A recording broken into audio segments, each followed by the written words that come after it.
Assalomu alaykum kuzatuvchilar, qo'lpina ko'chati ishqibozlari. Mana ko'chatlarimiz yetib kelgan.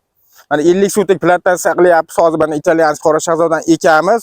Ko'p savollar bo'ladi. Aka, bu yozda, qishda meva qilmaydi deydi. Mana sizlarga isboti bilan bugun 12-noyabr.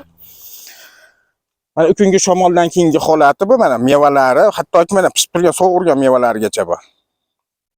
Mana ko'chatlarning holati, mana shunday ham mana mevalar bor. Olib kelgan ko'rsating. Mana g'oralari bilan. Bu yil-o'nako'y hosil beradigan, faqat yil-o'nako'y bu parnikda beradi. Ochiqda 3 marta beradi, erta bahor, yozda kuzda. Mana.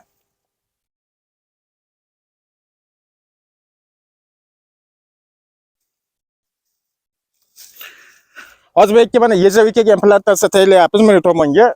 Yejavika ko'chatlarimiz bor sotuvda. Hozir video davomida ko'chatlarni ham videoga qo'yib o'tib ketamiz. Agarda kimgadir shunaqangi qulpini ko'chatlar kerak bo'lsa, ekran rostidagi telefon raqamlariga telefon qilishlari mumkin. Hamda bitta like, podpiskasini bosib qo'yishni unutmanglar. Hamisha sizlar bilan sog' bo'linglar, salomat bo'linglar.